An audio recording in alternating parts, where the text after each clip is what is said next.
briefly go over the Carolina campaign in North Carolina. In January of 1865, the only port open to the Confederacy to bring in supplies is at Wilmington. In December of 1864, the Federals tried to assault the fort and take it. That was a failure. In January, the largest amphibious operation launched at that time was launched on Fort Fisher. They were able to overwhelm and take the fort. The forces under Braxton Bragg's Army of North Carolina began a retreat from Wilmington. In February, the federal forces there were able to overwhelm Fort Anderson on the other side of the river. At the same time, General Sherman's army is pushing up through South Carolina. As we come into March 1865, Sherman is now in Fayetteville. His goal, Goldsboro. His army's been living off the land. They need to finally be resupplies. They're out of food, they're out of clothing, they're running low on ammunition. They need to completely refit their army, right? Their goal is Goldsboro, okay? He's pushing in that direction, okay? Pursuing him on an angle headed towards Smithfield is the forces under General Hardee, what's left of the troops from South Carolina, the defenders of Charleston, Georgia, and Florida. Okay? The forces under Braxton Bragg have moved to Kinston, right, in a blocking action. Cox, that has been stationed in New Bern, has been reinforced by General Schofield from Tennessee by sea, right?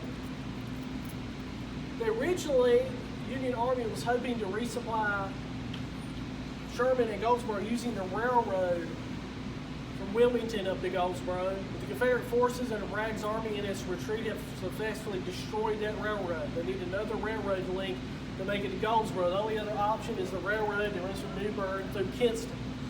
Bragg's forces are probably brought up. Kinston's been heavily fortified. The forces of Cox begin to attack those fortifications at Kinston. Right? Eventually, Schofield's corps comes up and overwhelms those defenses. Braxton Bragg's forces are forced to fall back towards Goldsboro. About the same time, Sherman's army is pushed up.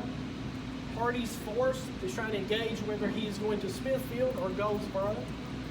At Avesboro, he deploys his army in 3 defensive lines, a defense in depth, right, to see which way Sherman's army is able to push through them, push them back.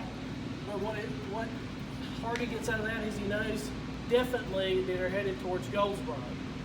Bragg's forces, Hardee's forces, and now the remnant of the Army of Tennessee, now under Joseph E. Johnson, will try to make a stopping action against Sherman's force. Sherman's force is divided into 2 separate armies, the Army of Georgia and the Army of Tennessee, in 2 separate rings, traveling on 2 separate roads. At Bentonville, Joseph Johnson sees the opportunity to maybe attack and destroy the Army of Georgia. Unfortunately, he misreads the maps or misinterprets maps. The armies are two federal armies are closer together. They're able to come together and eventually force Joseph E. Johnson to abandon the battlefield at Bentonville and abandon Goldsboro. Joseph E. Johnson falls back towards Smithfield. Sherman is able to go to Goldsboro, get resupplied. Schofield's corps is able to combine with him. Outnumbered, Joseph Johnson is forced to fall back towards the west. Eventually, in April, Johnson gets the news that Robert E. Lee and the Army of Northern Virginia has surrendered. Outnumbered by the massive federal army, he finally meets with General Sherman at Bennett Place in Durham Station, North Carolina, where he surrenders all the Confederate forces under his control and the rest of the Confederacy, therefore ending the Civil War.